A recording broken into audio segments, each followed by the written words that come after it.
Hello, you're listening to So What, a podcast from Canadian Mennonite University.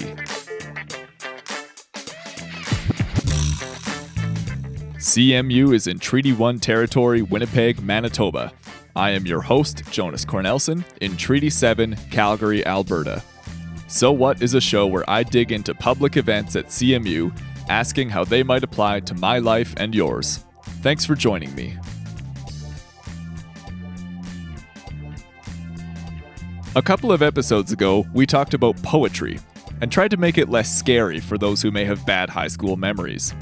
Today I'm back to tackle more of your repressed educational fears. It's time to talk about math. Don't worry, there's no numbers or formulas. We're going to get a broader sense of what mathematical thinking is and why it's important for all of us. It's part of the human condition to be mathematical. Part of the human condition? You might be thinking, not my human condition. Stay with me. The clip you just heard was from Dr. Francis Su, professor of mathematics at Harvey Mudd College in California and former president of the Mathematical Association of America. 2 years ago, in 2023, Dr. Su braved the February cold to spend a week at CMU as the scientist in residence, spreading the good news that math is about more than calculation and is a deeply human practice. And I've got to tell you, my personal stake in this conversation is to figure out whether it was a waste of time for me to spend 3 years of high school in pre-calculus classes that I barely remember.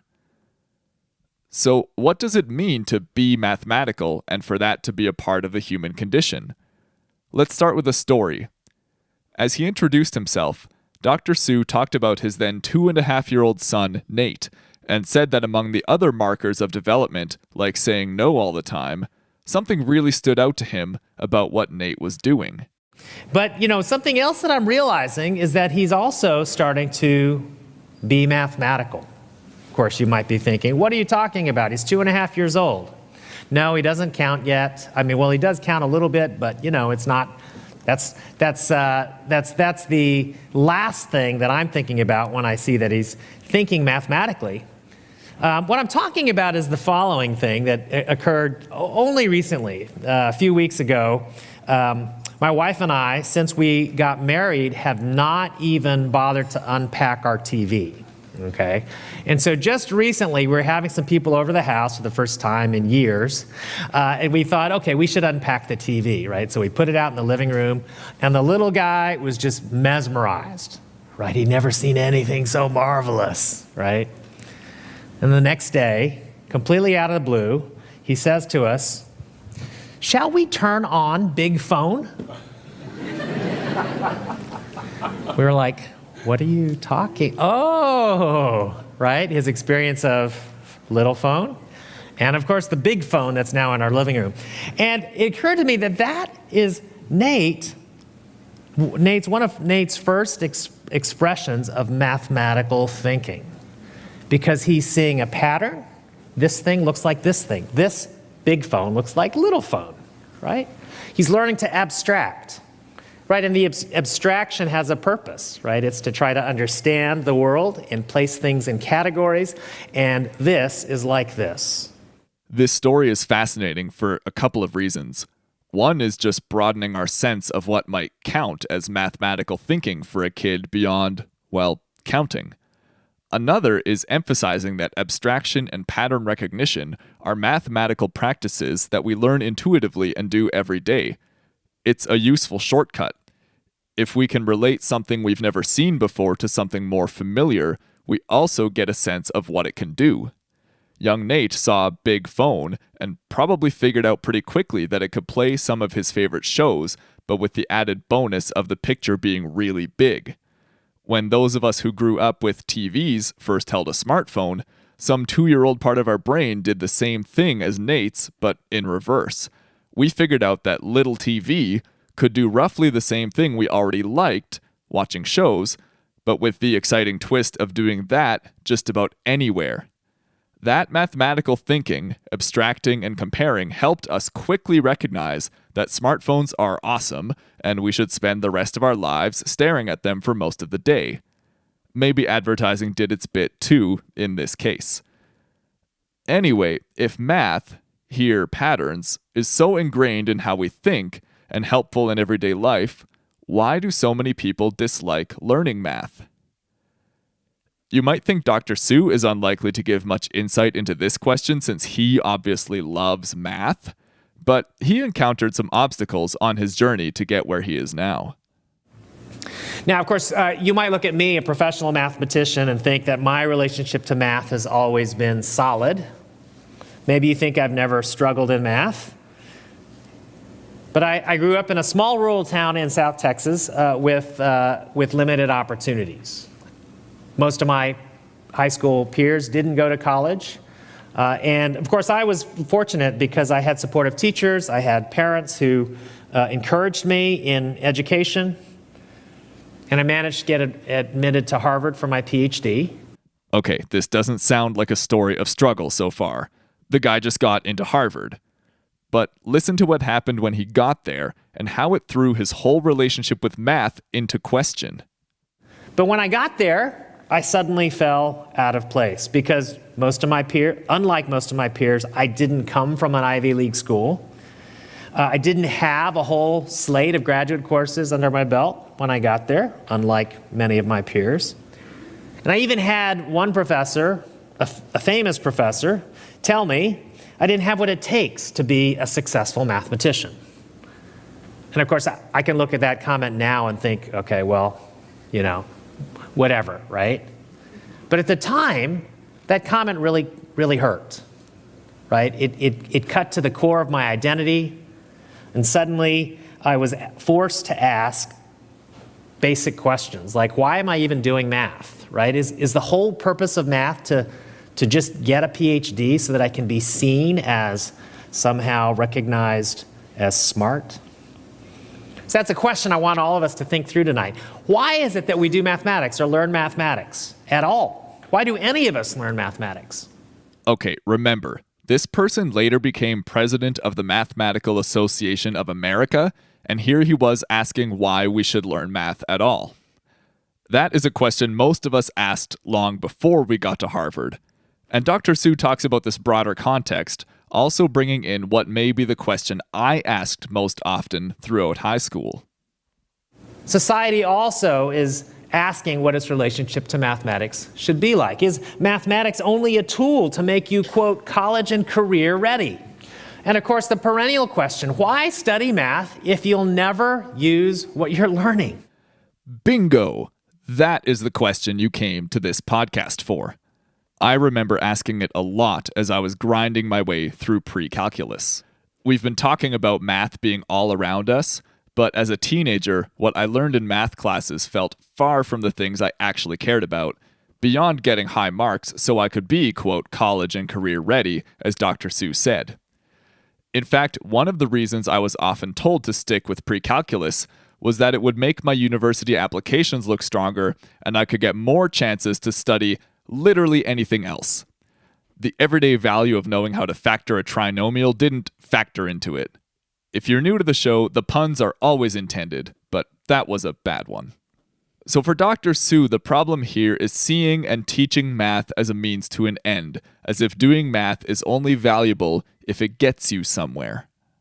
And these questions often arise because math is only ever seen as a means to an end, a tool you're going to use later, rather than a pursuit that serves you well right now.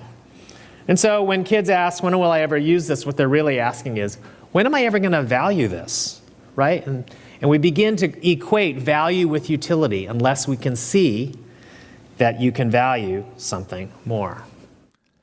What does it mean to value something, in this case doing math, for more than where it gets you practically? How does pursuing math serve you well right now in the moment you're doing it? I want to reflect a bit on these questions for the rest of our conversation today. The results may not be conclusive, but I think we can find some starting points. To that end, I want to introduce you to one more character who found more solace in math in a difficult situation than I would have thought possible. When I was a high school student grumbling about having to do pre-cal so I could get into CMU, this person was sitting in a Florida jail cell, teaching himself advanced math out of old textbooks. Dr. Sue tells the story this way. 10 years ago now, I received a letter out of the blue by an incarcerated man, an inmate in a federal prison. His name is Christopher. He's been in prison since he was a teenager. He was involved in drugs. He never finished high school. And he was involved in a series of armed robberies at age 19, and he landed in prison with a 32-year sentence. When you think about who does mathematics, would you think of Christopher? And yet he wrote me this letter after 7 years in prison. He said this: "I've always had a proclivity for mathematics, but being in a very early stage of youth and living in some adverse circumstances, I never came to understand the true meaning and benefit of pursuing an education." You see, Chris had studied his way through a series of textbooks, and he was now writing me for help in furthering his mathematics education.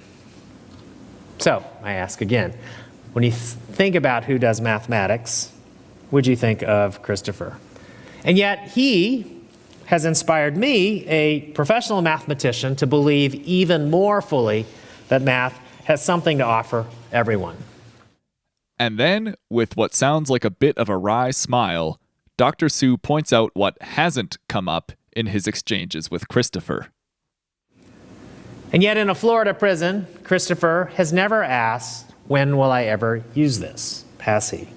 He's poring over textbooks, learning math in hopeful anticipation of its own intrinsic rewards. To put it mildly, this is a perspective that may have benefited me and definitely would have benefited my parents when I was younger. We'll hear a little more of Christopher's story at the end, but I want to take some time and hear Dr. Sue on what some of those intrinsic rewards of math are. He says that rather than just doing math problems for their own sake, practicing different kinds of mathematical thinking also gives us the opportunity to develop virtues that help us live well. What it really should be about is mathematics helping people flourish. Mathematics is for human flourishing. Now, when I say human flourishing, what I'm referring to is a certain wholeness, both of being and of doing. So there's a character aspect, and there's an action that results that comes about as a result of a changed character. And a basic question taken up by philosophers, or maybe college students here at Canadian Mennonite University, is what does it mean to live life well? How do you achieve human flourishing? Now, one potential answer to that question comes from Aristotle, who says that flourishing comes about through the exercise of virtue. So I like to think of virtue as a certain excellence of character that leads to excellence of conduct. So it includes more than just moral virtues. I know often when you hear virtue, you think about morality. You think about honesty, ethics, right? Goodness, decency. But let me enlarge that perspective a little bit to include more things like courage, persistence in problem solving, right? Being able to solve problems you've never seen before. These are virtues. I can almost hear you saying, "Hold on, you said this podcast was about math, but now we're doing philosophy?" I promise this is relevant. For Dr. Sue, it's how we get away from seeing math as a means to an end, college and career ready, to something that serves us well in the moment. Because solving math problems can help train us in systematic, logical thinking that also helps us solve other kinds of problems. To put it another way, think a little bit about some of the challenges that people today need to solve. None of us were trained for some of these problems. We didn't go to college learning skills for these particular problems, right? Basically, the invention of the smartphone or any of the new technological gizmos, people 20 years ago in college didn't learn specific skills for those things, but they learned how to think and to reason and to innovate and be creative and to see things out of the box in a new way.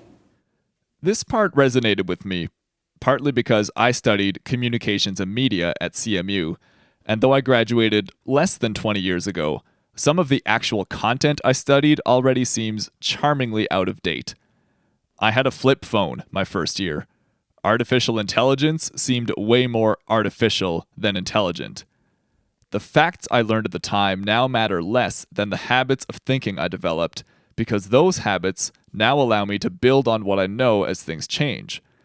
I don't necessarily feel like I'm doing math when, say, I apply an old theory I learned to new questions, but I can see Dr. Sue's general point that some of the core habits in math, thinking logically, looking for patterns, etc., are practices that serve us well in any subject. And lest we get too serious about it, Dr. Sue also reminds us of the joy we can experience by noticing patterns. That's another intrinsic reward. He calls this transcendent beauty, seeing the big picture and how things fit together. And of course, that maybe the deepest form of beauty in mathematics is this transcendent beauty, the beauty of seeing the big picture, right? The fact that sometimes you see patterns here and there, and you begin to generalize, just like my little kid, right? This is a phone, this is a phone. Whoa, his mind was blown, right? Or our minds were blown, right? Now, actually, we don't even call the TV in our house. We call it big phone, because we're so enamored by his description, right? And when you experience beauty from seeing an idea everywhere, it builds in us habits of generalization, right? That's what my little kid was doing. It's the same thing that happens when I'm cooking a stir fry, right? Like, I'm the kind of person who, I want to go into the kitchen, I don't really want to be memorizing recipes, right? I want to be able to just go in and whip up anything I want. And how do you do that? You do that by looking at lots of recipes and looking for general principles. Like, for instance, Chinese stir fries always start with adding chopped garlic and onions first, right? It always ends with the leafy vegetables, putting them in last, otherwise they're going to lose their color, right? And so once you see the principles, you don't need to memorize the recipes, you just know the principles. And those principles are what allow you to innovate, to be creative. I love that we started with transcendence and ended up back in the kitchen, where if you're like me, you find yourself pretty well every day. What would it add to your experience to see cooking like math, experimenting with changing particular elements in a general pattern? I must admit a little more mathematical attention to these patterns would probably help me make better stir fries. This sort of creative thinking potential is why Dr. Sue believes we need to get people excited about how math shows up in our lives. It's not because we need to be better number crunchers. There's lots of different ways to be mathematical, to be persistent, to be imaginative, to be able to interpret, to visualize, to abstract, to strategize. These are all different ways of being mathematical. And you can praise your kids or your friends for showing these different ways of being mathematical. Help people see that it's not just computation. You know, this world doesn't need better human calculators. We have calculators for that. But it does need people who can visualize, who can abstract, who can generalize, who can be imaginative. And so you can't really separate the true practice of mathematics from what it means to be human, right? Mathematics is more than just thinking about computation. And part of what we need to do then is to believe that you and everybody in your life can flourish in mathematics. To bring that point home, about everyone flourishing in mathematics, let's return to Dr. Sue's friend Christopher and find out where his interest in math led him even while he remained incarcerated. Now, it's several years after his first letter. Chris is doing advanced analysis and topology. Right? He's helped something like 50 other inmates get his GEDs, which is his high school equivalency. Right? This is a guy who never finished high school.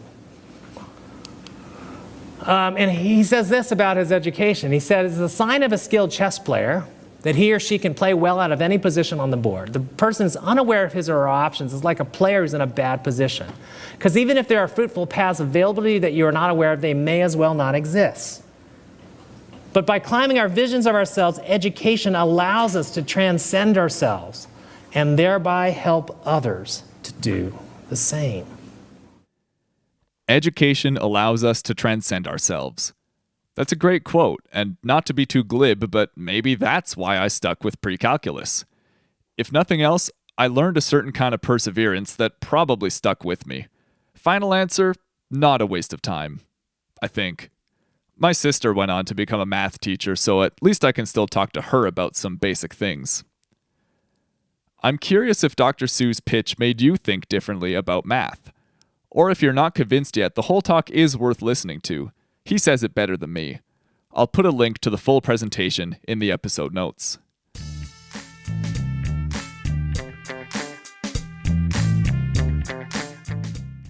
Thanks to Dr. Sue for his good work, and thanks to you for sticking with me today.